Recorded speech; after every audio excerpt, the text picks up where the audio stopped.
학습지 총정리 수업 시작하도록 하겠습니다. 수업은 저희가 주 3회 있죠. 그래서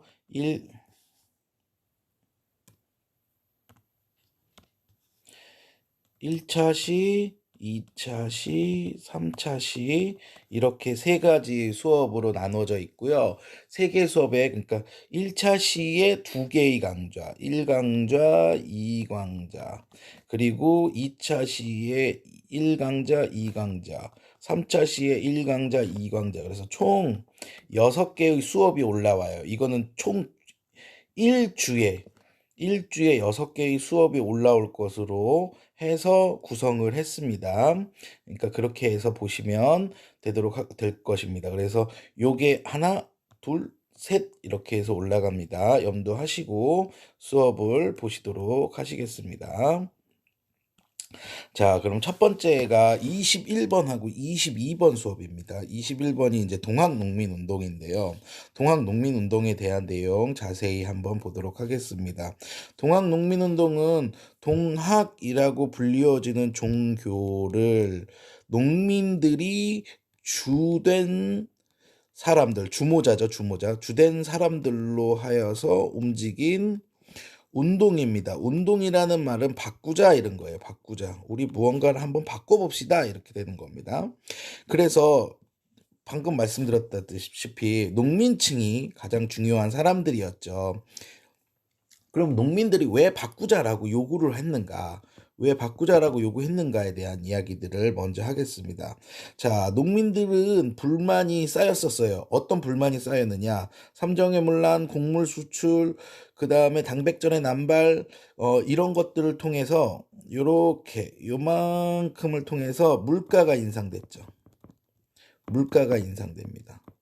그리고 면직물 수입 증가 등으로 있어 수입은 감소합니다. 그리고 여러 가지의 것들에 의해서 세금도 증가합니다. 그러니까 월급은 주는데 들어오는 돈은 주는데 나갈 돈은 많아지는 거죠. 그러니까 먹고 살기가 굉장히 힘들어지는 거죠. 이렇게 되면서 이것들이 봉기로 확산된 거, 모여서 으쌰으쌰 하는 걸로 확산된 거예요. 시작은 여기에 보시면 아시다시피 경상도 중심으로 해서 확산되었고요. 최재우라는 교주가 죽으면서 여러 가지로 위축되고 조용히 지나가기 시작했습니다. 그런데 삼남 지방을 중심으로 해서 굉장히 크게 확대되어 갑니다. 그 확대되어 가는 이야기들은 조금 더 이따가 이야기를 하겠습니다. 그럼 이 사람들의 시작점은 뭐였느냐? 원래 처음에 시작점은 교조 신원 운동이에요. 교조 신원 운동은 종교적인 것들이 가득 색채가 진했어요. 최재우가 죽으면서 그 동학이라는 것이 금지된 종교로 바뀝니다. 금지 종교로 국가에서 나타나죠. 그런데 야, 우리 종교를 믿는 사람들은 나쁜 사람들이 아니야. 왜 우리를 금지시켜? 그리고 이 사람들 알고 봤더니 다 억울하게 죽은 거잖아. 그러니까 우리 좀 용서해주고 우리 믿게 해주고 내버려둬. 우리 원래대로 복구해줘라고 하는 교조 신원 운동이 벌어지게 됩니다. 이 교조 신원 운동은 공주, 삼내, 서울 등지에서 시작됐고요. 여기에 보시면 최재우에 대한 억울한 죽음을 풀어주고 우리 종교를 다시 믿을 수 있게끔 내버려둬라고 하는 운동이었죠. 여기에 후에 무엇이 추가되냐면요. 이렇게 정치적인 성격들이 추가가 되는 거예요. 야, 우리가 나쁜 게 아니라 니네가 나쁜 짓들을 하고 있는 거 아니야. 양반이라는 놈들이 왜 이렇게 나쁜 짓들을 많이 해? 그리고 그 사람들을 왜 정부 니네는 탄압하지 않아? 저 나쁜 양반들을 벌 주지 않아? 응? 그리고 외국에서 쳐들어오는 애들도 왜 못 막아 니네가? 라고 하는 불만들의 정치적인 성향까지 포함시켜 주는 겁니다. 그래서 시작된 것이 바로 여기에 나와 있는 고부농민봉기입니다. 고부농민봉기는 굉장히 중요합니다. 고부농민봉기의 시작은 이때부터 직접적인 시작이 되거든요. 자, 누가 시작이었느냐? 이 사람 때문이었죠. 고부의 군수 조병갑 때문이었습니다. 고부 군수 조병갑이라는 사람, 이 사람은 시장쯤 되는 거야. 시장쯤. 근데 이 사람이 굉장히 많은 나쁜 짓들을 했어요. 중학교 때도 배웠을 거예요. 굉장히 많은 나쁜 짓들을 하는 사람이었어요. 그래서 '이 사람을 없애야만 우리가 편안하게 살 수 있을 것이다.'라고 생각이 들었죠. 그렇게 해서 시작된 사람이 모은 사람이 누구냐면 우두머리가 전봉준이라는 사람이에요.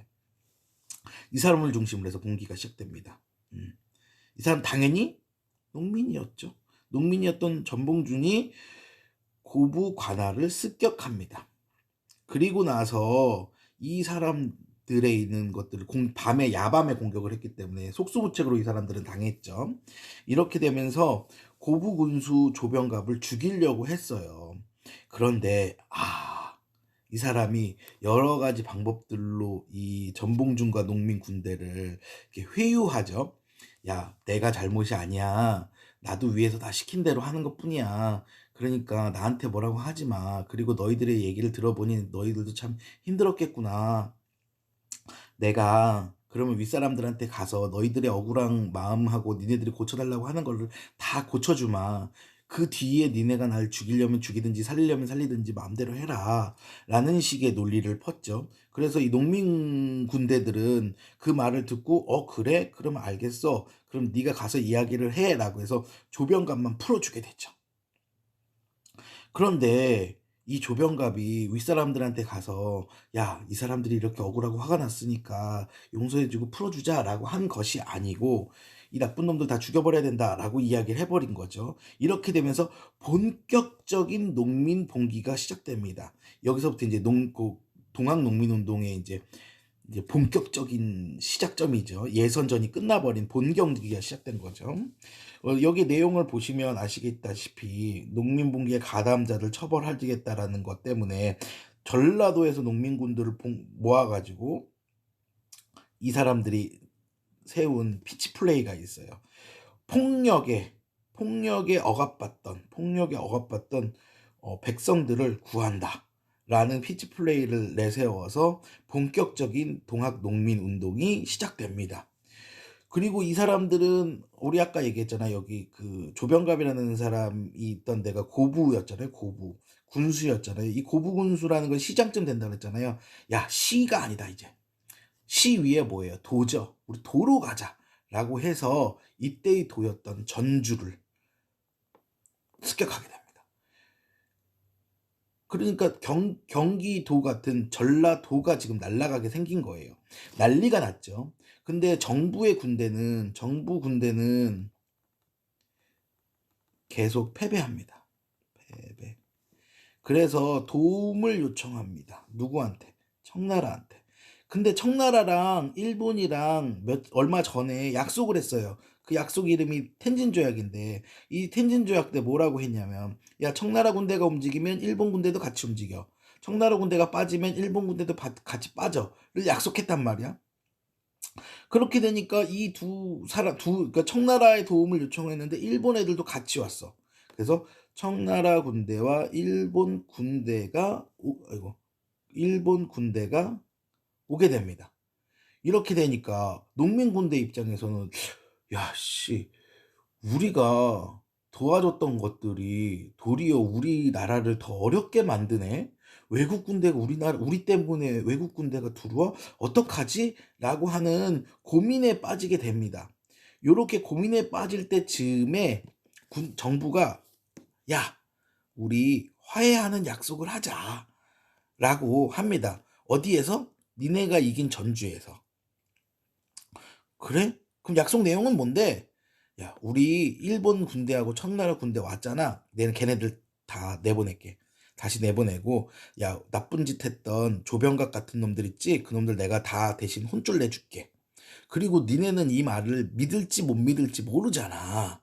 그러면 믿는지 못 믿는지 확인하고 싶을 거 아니야. 그 확인할 수 있는 곳을 설치하자.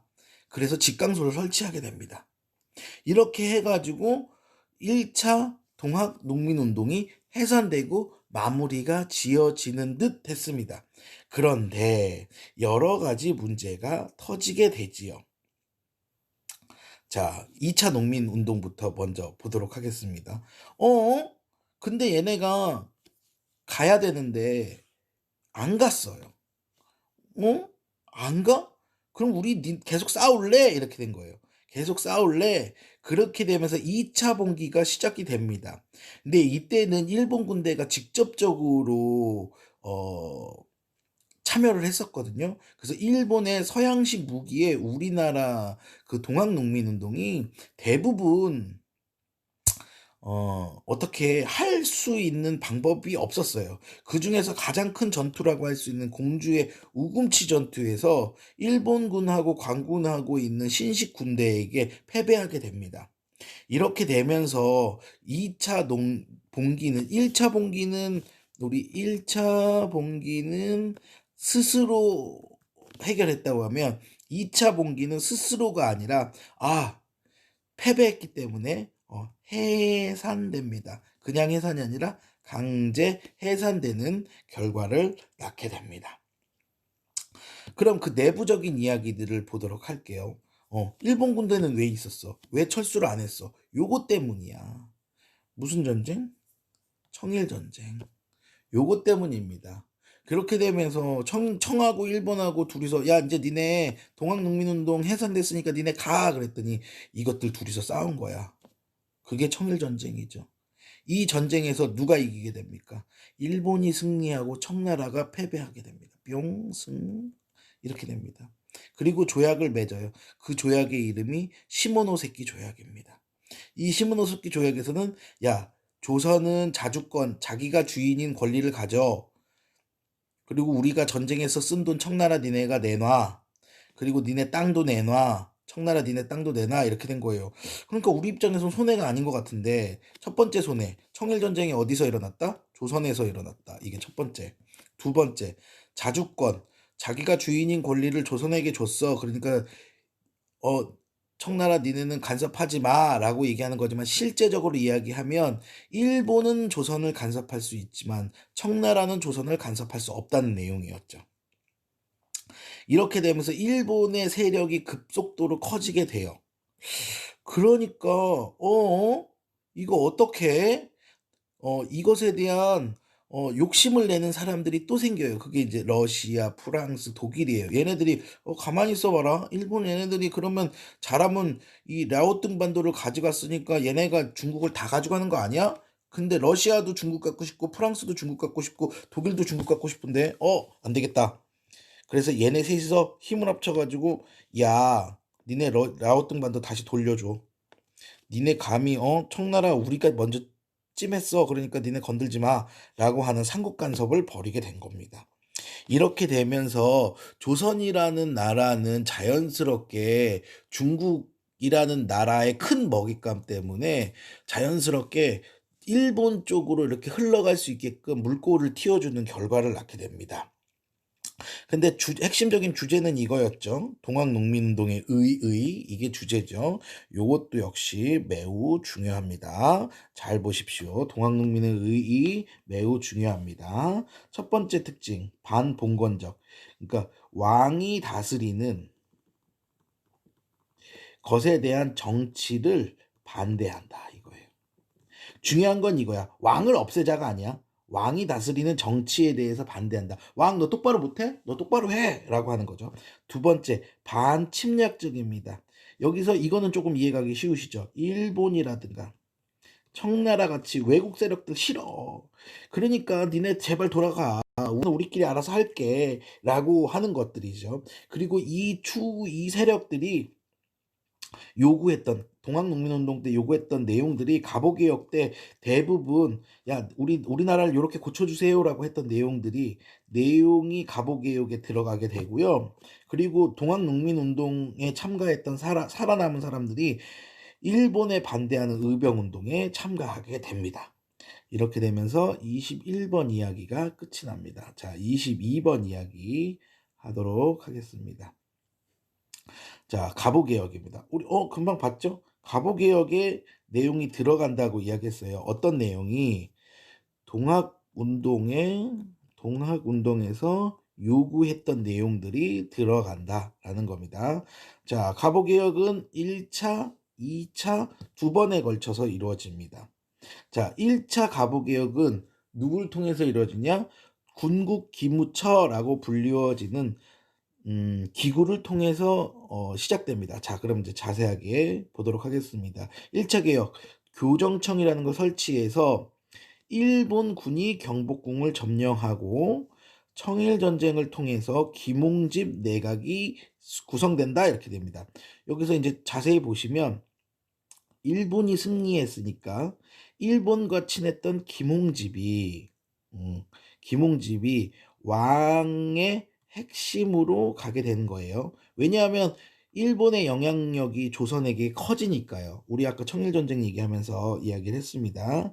그래서 여기에 대한 내용들이 일부 수용이 됩니다. 내용들을 보도록 하겠습니다. 크게 정치, 경제, 사회로 구성되어 있고, 정치적으로 보면 과거제 폐지하고 근대식 경찰제, 그다음에 어 왕실의 업무를 분리, 그다음에 국왕의 권위 제한, 뭐 이런 식으로 돼 있죠. 그다음에 재정의 일원화, 재정의 여기는 돈과 정치가 일원화되고, 그다음에 여기 보면 은본위 화폐제도가 은이 중심이 되는 화폐제도, 그다음에 급납화 이런 식으로 됩니다.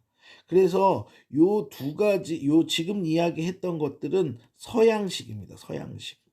서양식으로 바꾸겠다라는 거예요. 쌀로 내던 것들, 대동법은 쌀로 내는 거잖아요.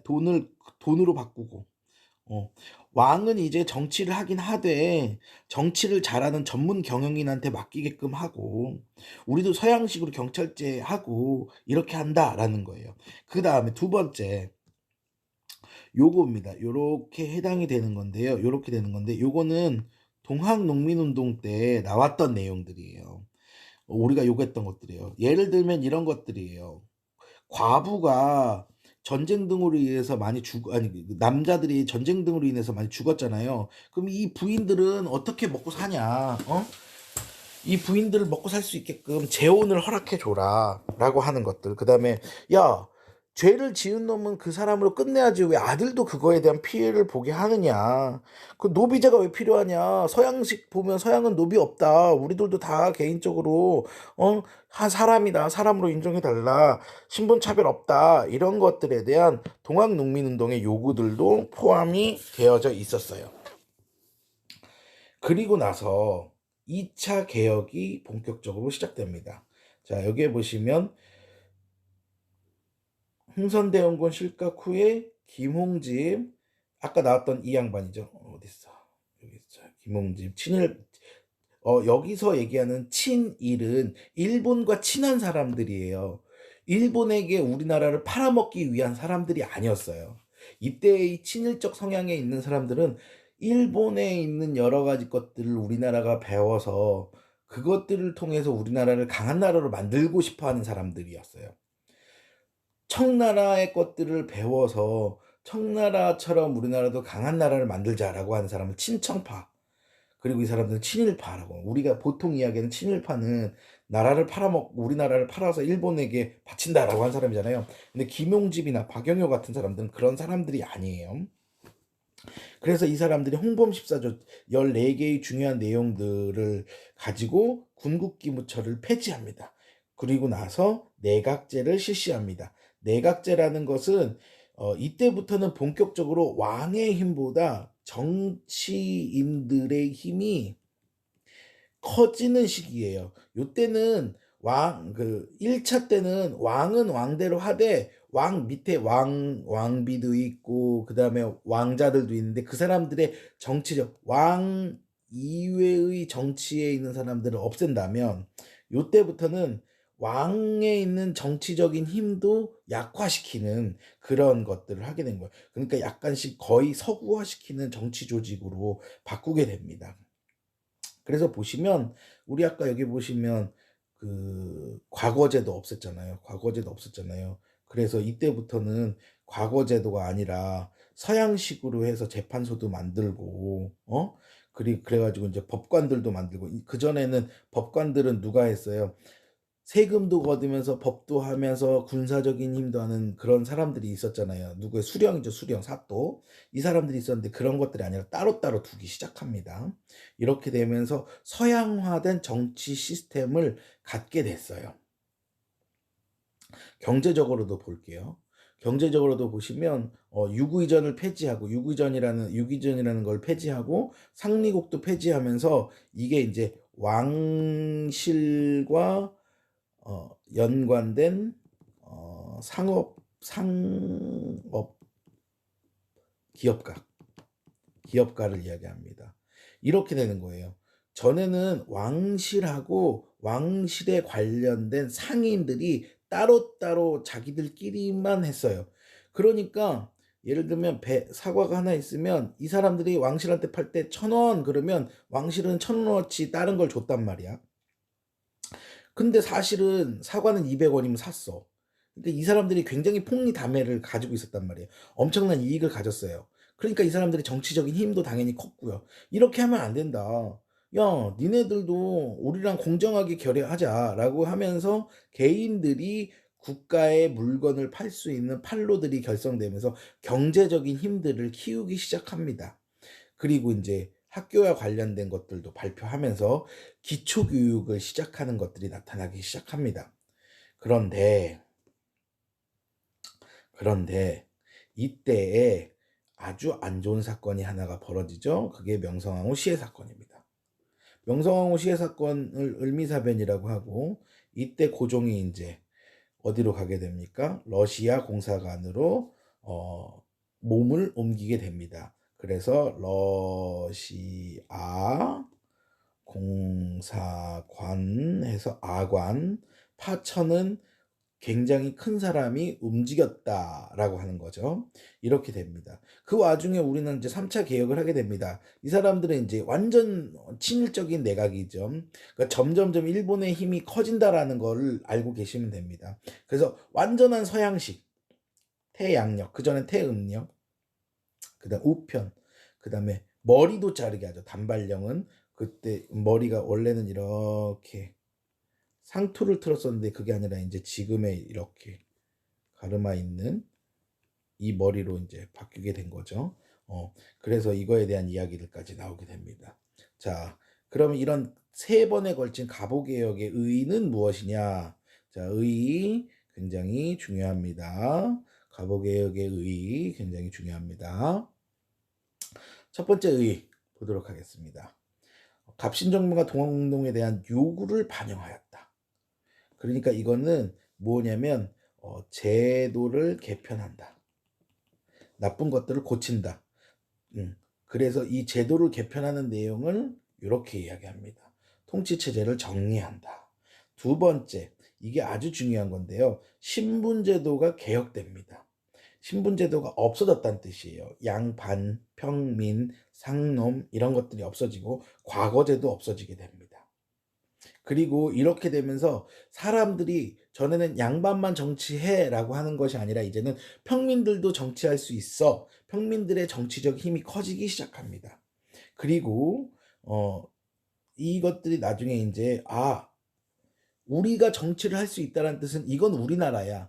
우리도 나라를 위해서 도움을 줘야 돼라고 하는 애국계몽 운동까지 영향을 주게 됩니다. 한계점도 있습니다. 단점, 토지에 대한 개혁이 없어요. 아까 이야기했던 동학농민운동에 있는 사람들의 요구를 많이 받아들였다고 하지만요. 그래도 토지, 땅에 관련된 개혁이 없어요. 그 다음에 일본의 세력 때문에 국방에 대한 내용도 없어요. 군사력에 관련된 내용도 없어요. 그리고 상공업, 경제적인 부분에 대한 내용도 약합니다. 그래서 이 3가지의 문제점, 토지, 국방력, 상공업, 경제 이 3가지에 대한 한계점을 가지고 있습니다. 이렇게 되면서 1차에 대한 내용을 끊도록 하겠습니다.